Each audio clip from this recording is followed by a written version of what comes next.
کل میں تسکین اللام میں، جب کل میں پڑھ دیا نا تو پھر بھی تسکین اللام نہ پڑھو، کیونکہ مقصد تو ادا ہو گیا۔ یہ تو ایسا ہے کہ جیسے آپ چلانگ پہلے لگا لیتے ہیں تو پوچھتے بعد میں کہ ندی تھی یہاں پر، تو جب چلانگ لگا دیا تو اب ندی کا کیا پوچھتے ہیں، ختم ہو گیا وہ۔ چلو جی۔ وهو الجرح لتأثیر معانیهما فی النفوس کالجرح، وقد عبر بعض الشعراء عن بعض تأثیراتهما بالجرح حيث قال الشعر جراحات السنان لها التیام ولا يلتم ما جرح اللسان۔ اچھا کیا ہو گیا؟ اچھا یہاں مصنف علیہ الرحمہ جو اشارے یہ بتاتے ہیں کہ ابن حاجب علیہ الرحمہ نے کلمے کا ذکر اس کی تعریف کلام کی تعریف سے مقدم کیوں کی ہے؟ کلمے کا ذکر اس کی تعریف۔ ہاں اعتراض پورا کرو نا میاں، ایسا دیکھو نا، کل آپ نے طالب علموں کو سمجھانا، اس انداز سے تقریر کرو کتاب کی کہ جیسے میں آپ کا طالب علم ہوں اور آپ مجھے سمجھا رہے ہیں۔ اب اگر آپ کے الفاظ میں وضاحت نہیں ہوگی، فصاحت نہیں ہوگی، پوری بات آپ نہیں کریں گے تو میں کیا سمجھوں گا؟ اس لیے آج یوں سمجھو کہ آپ استاذ ہیں، میں آپ کا شاگرد ہوں، مجھے سمجھاؤ۔ پیچھے جو بات ہوئی تھی وہ علم نحو کے موضوع کے متعلق، علم نحو کا موضوع دو چیزیں ہیں، کلمہ اور کلام۔ شاباش۔ تو پھر جب دو چیزیں ہیں کلمہ اور کلام، تو پھر یہاں ابن حاجب علیہ الرحمہ نے پہلے کلمہ کا ذکر کیا، اس کی تعریف کی ہے، اس کے بعد اس نے کلام کا ذکر کیا اور کلام کی تعریف کی ہے۔ تو سوال یہ مطلب یہ ہے کہ جب موضوعیت میں دونوں ایک جیسے ہیں، جی کلمہ اور کلام دونوں ایک جیسے، موضوعیت میں دونوں ایک جیسے ہیں، تو پھر کلمہ کو ترجیح کیوں دی ہے کلام کے اوپر؟ سمجھ آ گئی کہ کلمہ کو مقدم کر دیا، کلام کو بعد میں کر دیا۔ چلو جی۔ تو پھر اس سوال کے جواب کے لیے ابن حاجب علیہ الرحمہ ابن جامع رحمۃ اللہ علیہ فرماتے ہیں لکون افرادھا جزءا من افراد الکلام، کہ کلمہ کے جو افراد ہیں وہ جز بنتے ہیں کلام کے افراد کے لیے، اور وہ مفہومھا جزءا من مفہومہ، اور جو کلمہ کا مفہوم ہے وہ کلام کے مفہوم کے لیے بھی جز بنتا ہے۔ اچھا اس کی اب مثالیں دو، کیسے کیسے جز بنتی ہیں؟ تو افراد کیسے اس کے افراد کے جز ہیں، جی مفہوم کیسے اس کے مفہوم کے جز ہیں؟ جی پہلی بات تو یہ ہے کہ کلمے کے ایک وجود خارجی ایک وجود ذہنی ہے۔ ہاں تو وجود خارجی جو کلمہ کا ہے وہ اس کی مثال جیسے زید اور قائم، یہ علیحدہ علیحدہ اس کے وجود خارجی کی قسمیں۔ تو انہوں نے فرمایا کہ جو کلمہ ہے وہ کلمہ کے وجود خارجی کے جو افراد ہیں وہ کلام کا جو وجود خارجی ہے اس کے اجزاء میں سے ہے۔ ہاں کیسے؟ تو اس کے ایسے جیسے کلام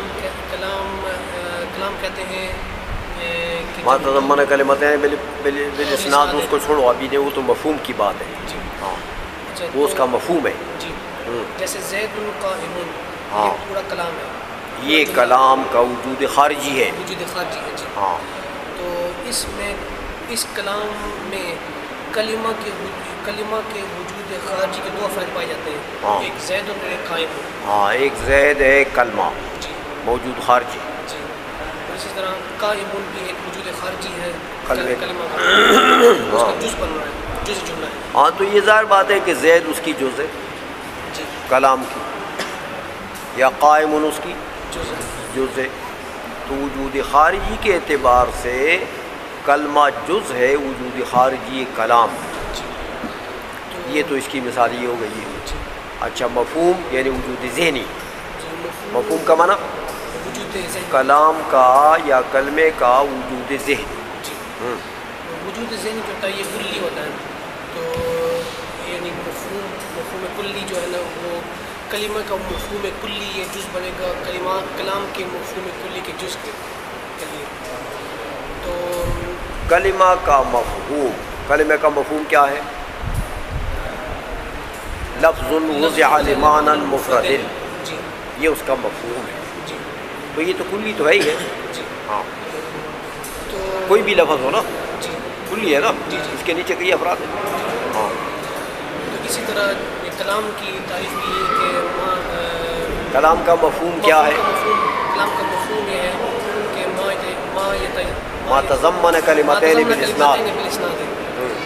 تو اس مفہوم میں انہوں نے کلمہ کا ذکر کیا، ما کلمتین کا ذکر تضمن کلمتین، یہ مفہوم کلام ہے۔ جی کلمے کا مفہوم کلام کے لیے جز ہے۔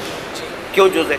کہ اس نے کلام کی تعریف کرتے ہوئے اس کا مفہوم بیان کرتے ہوئے اس نے کلمتین کا لفظ استعمال کیا ہے، ہاں تو کلمتین اس کلام کے مفہوم کے لیے جز بن گیا، ہاں، تو کلمتین سے مراد یہاں کیا چیز ہے؟ مفہوم میں کلمتین۔ مفہوم کلمتین، سمجھ میں آ گئی ہے؟ تو یہ تو ٹھیک ہو گیا، چلو آگے۔ اس کے اوپر بہت سے اعتراضات سمجھ گئے ہو بھائی؟ سمجھتے ہو؟ ہاں، پھر اب بات سمجھ میں نہ آئے تو پوچھا کرو۔ اس کے اوپر اب اعتراضات ہوتے ہیں ہاں کہ افراد ہا کی جو ضمیر ہے یہ راجع کس چیز کی طرف ہے، یا تو کلمہ ہوگا، لفظ کلمہ، یا ہاں، کلمہ کا دیکھو کل الکلمۃ، یہ وقدم الکلمۃ علی الکلام، جی عبارت کو دیکھو میلوگانو، لکون افرادہا، یہ جو ضمیر ہے جس کی طرف افراد مضاف ہے، اس ضمیر کے اوپر اعتراض ہوتا ہے۔ کیا اعتراض ہوتا ہے؟ اعتراض یہ ہوتا ہے کہ یہ اس ضمیر کا مرجع کیا چیز ہے، ہاں تو اس ضمیر ضمیر کا مرجع یا تو لفظ کلمہ ہوگا یا کلمے کا مفہوم ہوگا یا کلیہما دونوں ہوں گے، ہاں یعنی کلمے کا لفظ ما سمیت کلمے کا مفہوم ہوگا۔ ہاں، تو مطلب ہر ایک اعتبار سے اس کا مطلب بیان کرو۔ جی، تو اسی طرح مفہوم آ کی ضمیر بھی یا کلمے کے لفظ کلمہ کی طرف راجع ہے یا کلمے کے مفہوم کی طرف راجع ہے یا کلمے کے لفظ اور مفہوم دونوں کو ملا کر دونوں کی طرف آئے۔ جی، تو اگر اس ہا ضمیر سے ہم مراد میں مفہوم کلمہ، اچھا، تو پھر مراد یہ تو اس کا معنی یہ ہو جائے گا کہ لکون افرادہا، جی، لکون افراد مفہوم الکلمت، ہاں، تو پھر اس سے جزءاً من افراد الکلام میں و مفہوم الکلمت جزءاً من مفہوم، ہاں، من مفہوم ہی۔ جی، تو اس سے ایک مسئلہ تو ٹھیک ہو جاتا ہے، مگر ایک اعتبار سے تو یہ ٹھیک ہے، دو اعتبار سے یہ غلط ہے۔ یہ صحیح اس لیے ہے کہ افراد کی اضافت مفہوم کلمہ کی طرف صحیح ہے۔ ہاں، یہ تو ٹھیک ہے، جی کیونکہ وہ جو افراد ہیں نا کلمے کے، وہ کلمے کے مفہوم کے افراد ہیں، کیونکہ کلمے کا مفہوم کلی ہے، ابھی تم نے پڑھا کہ لفظ وضع لمعنی مفرد، یہ ایک مفہوم کلی ہے نا، تو کلمے کے جتنے افراد ہیں وہ کس کے افراد ہیں؟ اس کے مفہوم کے افراد ہیں، لفظ کے نہیں۔ سمجھ آ گئی ہے؟ تو اس اعتبار سے تو افراد کی اضافت تو مفہوم کی طرف ٹھیک ہو گئی، لیکن خرابی کیا ہے؟ خرابی یہ لازم ہوتی ہے کہ پہلی بات یہ کہ جو ہا ضمیر یہ مؤنث ہے اور مفہوم کا لفظ جو ہے یہ مذکر ہے، ہاں، تو تانیث و تنکیر میں جو ہے نا اس میں اختلاف ہے۔ راجع اور مرجع کے درمیان میں مطابقت نہیں ہے تانیث کہ ضمیر مؤنث کی ہے، راجع کرتے ہو تم مذکر کی طرف، مفہوم کی طرف۔ تو اس میں پہلی خرابی تو یہ ہے۔ ہاں، دوسری خرابی جب مفہوم کو دیکھیں گے کہ مفہوم میں ہاں جزء من مفہوم ہی، اس کا مطلب یہ ہوگا کہ مفہوم الکلمات جزء من مفہوم الکلام۔ ہاں، تو ادھر تو تکرار بھی لازم آ گیا۔ جی، مفہوم کا مفہوم تو بات ہے نہیں۔ ہاں، مفہوم کا تو مفہوم ہوتا ہی نہیں، مفہوم کا مفہوم کدھر ہوتا ہے؟ یہ دو اعتراض یہاں ہو جائیں گے اگر ہا کی ضمیر مفہوم کی طرف عائد کریں گے۔ چلو، ایک اس میں فائدہ ہے، دو نقصان ہے اس میں۔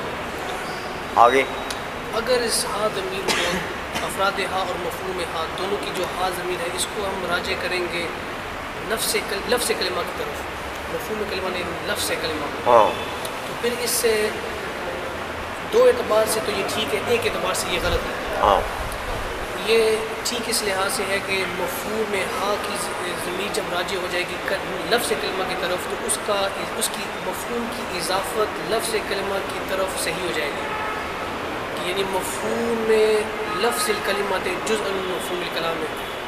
ہاں یہ ایک بات تو ٹھیک ہو جائے گی، یہ ایک بات ٹھیک ہوگی۔ دوسری بات یہ بھی صحیح ہو جائے گی کہ یہ جو ہا ضمیر ہے یہ مؤنث ہے، ہاں اس کا مرجع بھی مؤنث ہو جائے گا کہ کلمہ بھی مؤنث ہے، تو راجع مرجع میں مطابقت بھی آ گئی ہے، جی یہ بھی بات ٹھیک ہے۔ لیکن خرابی کیا ہے؟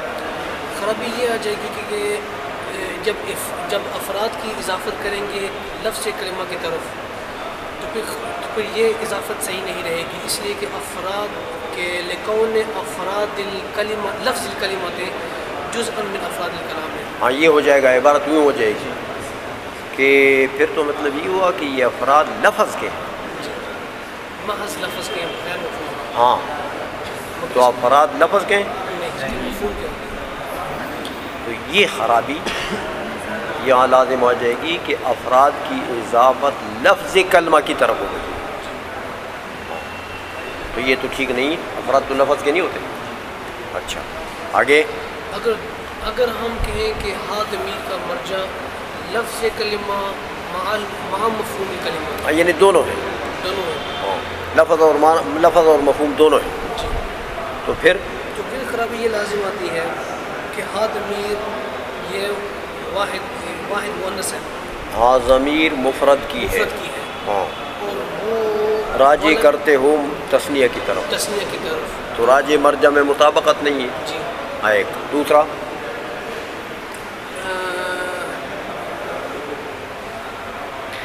چلو ایک بھی کافی ہے، تو پھر یہ اعتراض ہوتے ہیں یہاں پر، ایک تو یہ اعتراض ہو جائے گا، دوسرا یہ اعتراض ہو جائے گا کہ یہ افراد جو ہے یہ مفہوم اور لفظ دونوں کے افراد ہیں، جی کیونکہ ہا ضمیر جتوں نے راجی کرتے جی تو وہ دونوں کے افراد ہیں، وہ تو مفہوم کے افراد ہیں۔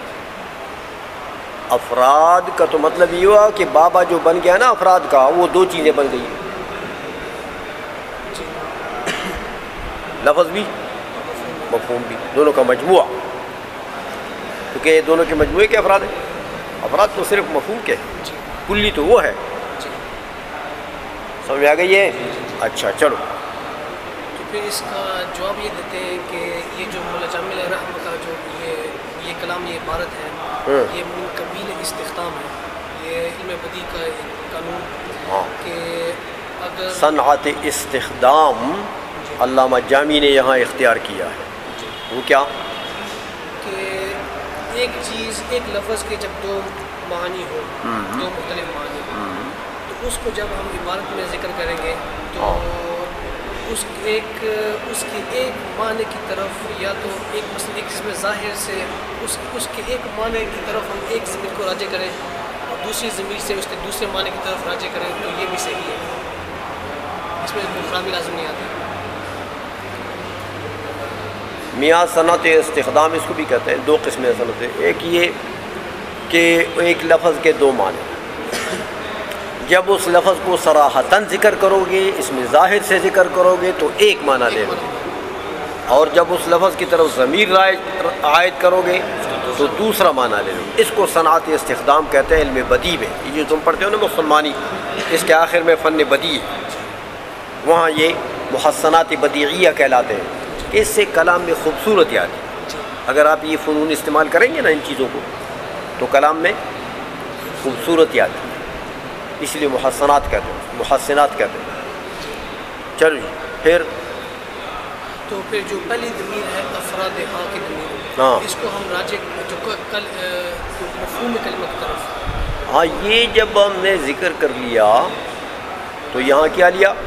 مفہوم کلمہ، اور مفہوم ہا کی جو ہا ضمیر ہے اس کو ہم راجع کریں گے لفظ کلمہ کی طرف، ہاں تو پھر عبارت صحیح ہو جائے گی۔ اور اس میں جو ایک اور اعتراض یہ بھی ہے ہاں کہ ہا ضمیر تو افراد ہا کی ہا ضمیر پھر بھی مؤنث ہے اور مفہوم مذکر ہے، ہاں وہی طرح تو باقی بچے گا، تو پھر اس کا جو کسی شرم نہیں بتا۔ میاں یہ ہوتا ہے کلام بلیغ میں ادنا مناسبت کی وجہ سے بھی مؤنث کی ضمیر مذکر کی طرف، مذکر کی ضمیر مؤنث کی طرف عائد کرتے ہیں، ادنا مناسبت کی وجہ سے۔ تو لفظ اور مفہوم کے درمیان میں مناسبت تو ہے نا میاں، لفظ دال ہے، مفہوم کیا ہے؟ مدلول ہے، تو دال مدلول کی مناسبت تو ہے نا، تو ایک کی ضمیر دوسرے کی طرف ہو راجع کرنا ٹھیک ہے۔ سمجھ آ گئی ہے؟ کسی شرح نے بھی نہیں دیا اس کا جواب؟ اچھا چلو یہ جواب ہے اس کا۔ ہاں چلو اچھا، اور آگے۔ پھر دوسرے ایک اور اعتراض بھی ہوتا ہے کہ ابن حاجب علیہ الرحمہ نے جب کلام کی تعریف کی اس میں انہوں نے کلمتین کا ذکر کیا، متضمن کلمتین بالاسناد، اس کو تثنیہ کا صیغہ استعمال کیا، کلمتین۔ اگر ہم کلمتین سے اگر ہم لفظ کلمہ مراد لیں تو بھی صحیح ہے، مگر اگر مفہوم مراد لیں تو مفہوم کا تثنیہ اور جمع نہیں آتا۔ تو لفظ تو اس جو کلام کی جو عبارت ہے اس میں کلمتین سے مراد لفظ کلمہ، یعنی کلمہ باعتبار لفظ باعتبار مفہوم نہیں۔ وہ اعتراض چھوڑ دو، میرے خیال میں یہ بات کی بات ہے، یہ جب کلام کی تعریف کرو گے نا جی وہاں یہ اعتراض ہوگا۔ مثلا من کلمتین بالاسناد، جب کلام کی تعریف کرو گے نا تو یہ وہاں کا اعتراض ہے۔ چلو آگے۔ اچھا یہ سمجھ گئے ہو بھائی کہ نہیں سمجھے ہو؟ کوئی بات نہ سمجھائے تو پوچھ لیا کرو۔ اچھا آگے۔ آگے انہوں نے فرمایا فقال الکلمۃ قیل ہی والکلام مشتقان من القلب والجر لتأثیر معانیہما فی النفوس کالجر۔ تو یہاں سے ابن جامی رحمۃ اللہ علیہ کلمہ اور کلام کا لفظی بحث کرتے ہیں، لفظی بحث کرتے ہیں کہ یہ کیا مشتق ہے یا مشتق نہیں ہے۔ تو مشتق ہے تو کہاں سے مشتق ہے، اس کی باعتبار لغت اس کی بحث کرتے ہیں۔ ہاں تو کیا فرماتے ہیں؟ فرماتے ہیں کہ کیل سے پہلے نقل کرتے ہیں، تو کیل سے اشارہ کر رہے ہیں کہ یہ راجع قول نہیں ہے، یہ جمہور علماء نحو کا یہ قول نہیں ہے۔ تو نقل کرتے ہیں، فرماتے ہیں ہیا والکلام، ہیا کی ضمیر راجع کلمہ، یعنی کلمہ اور کلام یہ دونوں مشتق ہیں کلموں سے۔ اور اشتقاق کا مطلب یہ ہوتا ہے کہ دو کلموں میں با اعتبار لفظ اور با اعتبار مفہوم مناسبت ہو، اور با اعتبار لفظ مناسبت یہ ہو سکتی ہے کہ جو حروف اصلیہ مشتق منہ میں ہے وہی حروف اصلیہ اسی ترتیب کے ساتھ مشتق میں بھی پائے جائیں، یا اس کو اشتقاق قریب کہتے ہیں۔ اشتقاق قریب، ہاں یہ وہ مراح وغیرہ پڑھو گے نا تو پھر تم کو پتہ لگ جائے گا۔ اشتقاق کی 3 قسمیں ہیں، اشتقاق قریب، بعید، ابعد۔ ہاں وہ وہاں چلو۔ تو اشتقاق بعید یہ ہوگا کہ جب مشتق منہ میں جو حروف اصلیہ ہے وہی حروف اصلیہ پائے جاتے ہیں مشتق میں بھی، مگر اس ترتیب سے نہیں، ترتیب اس میں وہ ملحوظ نہیں ہے۔ اور اشتقاق ابعد وہ یہ ہے کہ جو مشتق من ہوا ہے اس میں جو حروف اصلی ہیں وہ سارے کے سارے تو نہیں، مگر ان سے بعض بعین ہی پائے جاتے ہیں مشتق میں، اور جو بعین ہی نہیں پائے جاتے وہ ایسے حروف ہیں کہ وہ ایک ہی مخرج سے نکالے گئے، چاہے حروف خلقی سے نکالے گئے ہوں مثلاً، مخرج ایک ہو، مخرج ایک ہو۔ تو یہ مناسبت ہونی چاہیے لفظ میں مشتق من اور مشتق کے درمیان۔ اچھا، اور ایک مناسبت باعتبار معنی بھی ہونی چاہیے، معنی کے اعتبار سے بھی اس میں کوئی مناسبت ہونی چاہیے کہ مشتق اور مشتق منہ میں مناسبت معنوی بھی ہو۔ تو پھر جامی رحمۃ اللہ علیہ فرماتے ہیں پہلے تو یہ باعتبار لفظ وہ وضاحت کر دیتے ہیں کہ مشتقان من القلب، یہ بتا دیا کہ قلب سے ہے، تو یہ اشتقاق کے قریب ہوا پھر کہ اس میں وہی حروف اصلیہ جو مشتق منہ میں وہی حروف اصلیہ کلمہ اور کلام میں پائے جاتے ہیں، اسی ترتیب سے پائے جاتے ہیں۔ پہلے کاف پھر لام پھر میم، اور پھر یہ ایک مناسبت انہوں نے باعتبار لفظ بتا دیا ہم کو کہ یہ اور کلام اور کلم کے درمیان.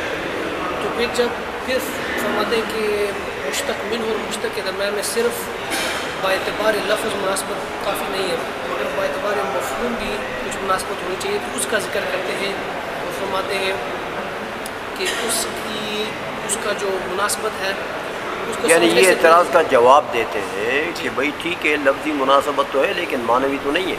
جی کیوں کہ معنی میں کلم مشتق منہ کس کو کہتے ہیں؟ وہ جب ہاں تو زخم کو کہتے ہیں. جی تو تو کلمہ اور کلام یہ تو زخم کو نہیں کہتے.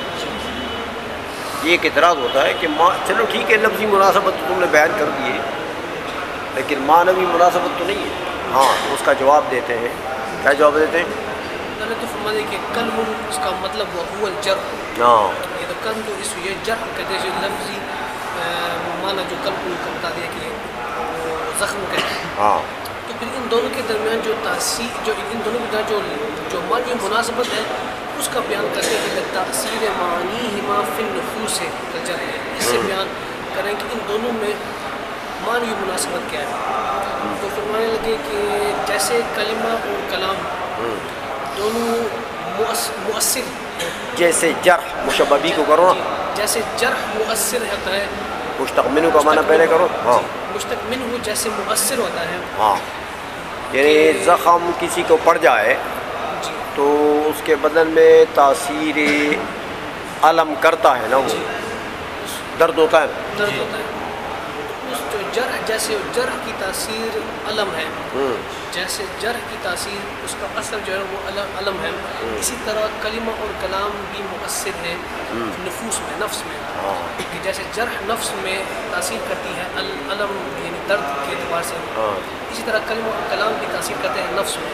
کہ مناسبت کیسے وہ بھی نفوس کو درد اور تکلیف پہنچاتے ہیں. جی نفوس کو درد اور تکلیف. ایک تو درد یہ ہے نا کہ آپ کو کوئی دو تھپڑ لگا دے تو بھی درد ہے، کوئی چاقو سے مارے تو بھی درد ہے، زخم ہو جائے. لیکن ایک یہ کہ تیری ماں کی ایسی تیسی، تو یہ اس نے چاقو تو نہیں مارا. تیرے باپ کی ایسی تیسی، تیری ایسی تیسی،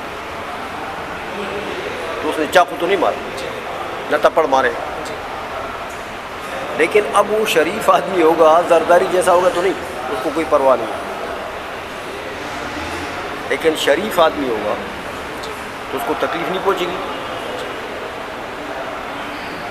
ہمیں آئیے تو جیسے دیکھو جرح نے بدن میں اثر کیا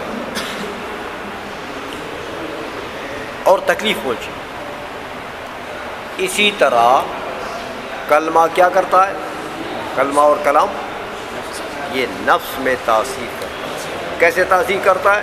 کہ وہاں بھی تکلیف پہنچتی ہے کلمات کی وجہ سے، ہاں وہاں بھی تکلیف پہنچتی. تو یہ مناسبت ہے کلم اور کلمہ اور کلام میں، یہ مناسبت معنوی ہے. مگر جو تاثیر کلمہ اور کلام کی ہے وہ عام ہے، اور جو تاثیر جرح کی ہے وہ تھوڑی سی خاص ہے. ہاں. اس لیے کہ جرح کی تاثیر صرف یہ کہ صرف درد دیتی ہے، درد حاصل ہوتا ہے نفس کو. مگر کلمہ اور کلام کی تاثیر اس سے عام اس لیے ہے کہ یہ اس کلمہ اور کلام سے درد بھی حاصل ہوتا ہے نفس کو، اگر ایسے کاٹا جائے کسی کو زبان سے. تو اور دوسری تاثیر اس کی یہ بھی ہے کہ کلمہ اور کلام سے اگر کسی کی تعریف کریں، کسی پیر صاحب کی تعریف کریں کہ یہ تو بہت فاضل اور عالم آدمی ہے، اونچی شخصیت، ان کا ایک بال بھی ہو ہاں تو جنت میں چلے جائیں گے ڈائریکٹ. ہاں تو سب داڑھی نیچے ہوگی، سب داڑھی نیچے پڑے ہوگی. اچھا، تو وہ پیر صاحب وہ پیر کا قصہ میں نے سنایا تھا نا آپ کو، جس کی داڑھی نکال. اچھا، تو تو فرح بھی ایک تاثیر ہے کلمہ اور کلام کی. ہاں. جیسے علم ایک تاثیر ہے، فرح بھی ایک تاثیر ہے. تو یہ باعتبار تاثیر یہ تو عام ہے، اور جرح باعتبار تاثیر خاص ہے، اس لیے مولا جامع الرحمہ نے لفظ علم ذکر نہیں کیا بلکہ تاثیر کا لفظ استعمال کیا اور مطلق استعمال کیا، یعنی باعتبار عام کوئی قید خاص نہیں لگائی کہ علم ہو یا اس کا ذکر نہیں کیا. جی مطلق نہیں فرماتے کہ تاثیر معانی ہے فی نفس سے کلجر ہے. کلچر ہے. اور آگے کیا کرنا چاہتے ہیں؟ وقد عبر. اچھا قد عبر سے پہلے تو انہوں نے ذکر یہ کر دیا کہ یہ کیل سے ذکر کیا ہے کہ یہ جو قول ہے، یہ جو کہ یہ کلمہ اور کلام مشتق ہے کلم سے، کیل سے اگر ذکر کر دیا تو کیل سے یہ ہمیں مفہوم ملتا ہے کہ یہ راجع قول نہیں ہے. قد عبر بعض الشعراء سے اس کے اوپر ایک اور دلیل دے رہے ہیں، اس کو تقویت پہنچا رہے ہیں، اس کی تائید کر رہے ہیں، اس کو کچھ قوی بنا رہے ہیں. فرماتے ہیں قد عبر بعض الشعراء عن بعض تأثیرات امام الجرح، کہ اس مناسبت بین المشتق منہ اور مشتق اوپر دلیل یہ ہے کہ بعض شعراء نے اسی مناسبت کو ذکر کیا ہے اپنے شعروں میں، اس کی وضاحت کی ہے اور اس کو ذکر کیا ہے کہ یہ دونوں میں پایا جاتا ہے اسی مناسبت کو. اور انہوں نے فرمایا کہ جرحات السنان لحلتیام ولا یلتام ما جرح اللسان، کہ جو نیزوں کے جرح ہوتے ہیں، جو اس کے زخم ہوتے ہیں، لحلتیام وہ تو ان کے لیے کچھ نہ کچھ ہیلا ہوتا ہے، وہ ان کے لیے جوڑنا ہے. جوڑنا یعنی وہ زخم جو ہے وہ ٹھیک ہے کہ اس میں درار تو پڑ جاتا ہے لیکن بعد میں وہ جڑ جاتا ہے. التیام وہ ٹھیک ہو جاتا ہے، اس کے لیے تو التیام ہے، جڑنا ہے. لیکن ولا یلتم ما جرح اللسان، جو زخم لسان سے ہوئے ہوتے ہیں وہ جڑتے نہیں ہیں، وہ گہرے زخم ہوتے ہیں.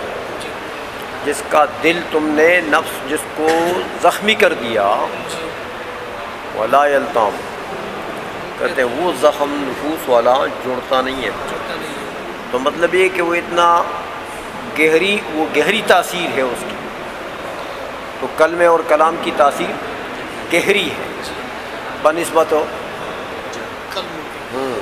بنسبت جرح کے، ظاہری جرح کے، سنان وغیرہ کے جرح کے. تو یہ جو تاثیر جو پائی جاتی ہے کلمہ اور کلام میں، اس میں زیادہ یہ اشد ہے بنسبت سنان والے جرح کے. تو اگر مشتق میں یہ تاثیر اشد ہے، مشتق منہ میں، تو لفظی مناسبت سے زیادہ پایا جاتا ہے، تو یہ زیادہ حقدار ہے کہ اس سے نکالا گیا ہو. تو مطلب ہے کہ گویا کہ اس قول کو انہوں نے تائید کر دی اس شعر سے کہ عرب اپنی لغت میں اس چیز کو استعمال کرتے ہیں، جیسے شاعر نے استعمال کیا ہے. تو جب کرتے ہیں تو پتہ لگا کہ میاں مشتق منہ کلمن بنانا اور مشتقین کلمتن اور کلام بنانا یہ ٹھیک ہے، کیونکہ اشتقاق اقرب ان کے درمیان میں پایا گیا ہے. اشتقاق اقرب پایا گیا ہے ان کے درمیان میں. تو یہ کہنا کہ بھئی وہ مشتق منہ ہے اور یہ مشتق ہے، یہ بات صحیح ہے. چلو. اور کلمہ اور کلام کا موضوع لہو تو یہ نہیں ہے، مگر موضوع لہو کو یہ اس سے خارج تو ہے مگر لازم بھی ہے. تو یہ کلمہ اور کلام کی دلالت اس تاثیر کے اوپر دلالت التزامی ہے. اور اسی طرح جرح کی بھی دلالت اس اثر پر علم یعنی علم درد کے اوپر یہ اس سے یہ خارج لازم ہے، تو اس کی بھی دلالت اس کے اوپر دلالت التزامی ہے. تو یہ ان دونوں میں مناسبت پائی جاتی ہے. ہاں یعنی مناسبت معنی التزامی میں مناسبت عام ہے نا. معنوی مناسبت عام ہے کہ ماں دونوں مشتق اور مشتق منہ کے معنی مطابقی میں مناسبت ہو، یا دونوں کی معنی تضمنی میں مطابقت ہو، یا دونوں کی معنی التزامی میں ہو. یا ایک کا معنی مطابقی ہو دوسرے کا تضمنی ہو یا التزامی ہو تو یہ عام ہے، سمجھ میں آ گئی ہے۔ تو یہاں کلمن کا جو معنی مطابقی ہے کون سا؟ جرح، اس معنی مطابقی کے ساتھ کلمہ اور کلام کے معنی التزامی کی مناسبت پائی، سمجھ آ گئی ہے؟ کیونکہ یہ جو تاثیر ہے یہ تو کلمہ اور کلام کا معنی التزامی ہے نا، لازم ہے، تو معنی التزامی ایک طرف ہے اور معنی مطابقی دوسری طرف ہے۔ تو کلمن کا معنی مطابقی ہے مشتق منہ کا، اور مشتق کا معنی التزامی ہے، تو اس اعتبار سے دونوں میں مناسبت پائی گئی۔ چلو جی، اچھا، تو پھر اس میں اعتراض یہ ہوتا ہے کہ دلالت الالتزام اس کو کہتے ہیں کہ اس معنی پر دلالت کرنا جو اس کو خارج لازم، جو اس کے موضوع لہو کے معنی سے خارج ہو وہ اس کو لازم ہو، یعنی ذہن میں جب اس کے بارے میں سوچیں گے تو ہمارا ذہن اس کی طرف، جب اس موضوع لہو کا مفہوم ہمارے ذہن میں چلا جائے گا تو اس کے ساتھ ساتھ مفہوم یعنی موضوع لہو کے تصور کو یہ معنی، یہ مفہوم لازم ہوگا، ہاں اس کا تصور لازم ہے، اس کا تصور لازم ہے، یعنی لازم کا تصور ملزوم کے تصور سے جدا نہیں ہو سکتا۔ نہیں ہو سکتا۔ ہاں چلو، تو دونوں ذہن میں آنے چاہیے بیک وقت اور ہر وقت ہاں آنے چاہیے، ہاں، مگر ایسا نہیں ہوتا۔ لفظ کلمہ کلام سے ہمیشہ جب ان کا مفہوم، جب ہم سوچتے ہیں تو ہمارے ان ذہن کا میں تصور ہمیشہ- جب آ جاتا ہے جی، کلمہ کلام کا تو ان کی تاثیر کا مفہوم ہمارے ذہن میں نہیں آتا ہے، نہیں آتا، ہر وقت نہیں آتا۔ تو پتہ لگا کہ تاثیر لازم نہیں ہے، جی، کلمہ اور کلام کو تاثیر، لازم ہے۔ ورنہ اگر لازم ہوتا تو یہ تو تصورین جدا نہ ہوتے۔ چلو جی، یہ اعتراض ہو گیا۔ سمجھ رہے ہو بات کو؟ ہاں، تو پھر اس کا جواب یہ دے دیں کہ یہ جو آپ نے دلالت انتظامی کا مفہوم لیا ہے یہ اپنے باعتبار اصطلاح منطق لیا ہے، وہ تو منطق کی اصطلاح ہے بھائی۔ چلو ہاں، مگر آپ اگر اس کے ناف کی نظروں میں دیکھیں گے، ناف کی اصطلاح میں سے دیکھیں گے تو یہ ایسا نہیں ہے، ہاں اس لیے کہ جو ملزوم اور لازم کے درمیان میں جو نسبت ہوتی ہے ناف کے اعتبار سے، وہ یہ ہوتی ہے کہ ایسا علاقہ ہونا چاہیے دونوں کے درمیان کہ ایک سے انتقال دوسری کی طرف صحیح ہو، ذہن کا انتقال ذہن کا انتقال ملزوم سے لازم کی طرف صحیح ہو۔ تو یہاں تو صحیح ہے۔ لزوم یعنی وہ لزوم بمعنی منطقی یہاں نہیں ہے جی، کہ اس کا تصور بغیر دوسرے کے تصور کے نہ ہو سکے، ایسا نہیں ہے، بلکہ علاقہ مصححہ لانتقال الذہن من احدہما الی الاخر، یہ علاقہ مصححہ جو ہے یہ مراد ہے۔ ہاں، تو یہاں پر وہ ہے کہ نہیں ہے؟ یہاں تو وہ ہے۔ علاقہ مصححہ تو ہے، تو لہٰذا یہ لزوم گویا کہ اہل عربیہ کے نزدیک، صحیح، جو علوم عربیہ کے ماہرین ہیں نا ان کے نزدیک لزوم اس کو کہتے ہیں، اور یہ تو یہاں پایا گیا، سمجھ آ گئی ہے؟ اچھا، کیونکہ یہ علم ناف کی جو اصطلاحی جو ہے وہی علوم عربیہ والے ہیں نا۔ جی، ہاں وہی ملحوظ ہوگی یہاں پہ۔ ہاں، اس لحاظ سے جو یہ کلمہ اور کلام سے اس کے مفہوم سے اس کے تصور سے منتقل کرنا اثر کی طرف، یہ جب تو کلمہ اور کلام کا مفہوم آ جائے تو تاثیر کیا؟ جرح، جی، تاثیر کی طرف ذہن منتقل تو ہو سکتا ہے۔ جی، چلو ہو گیا؟ اچھا جاؤ جی۔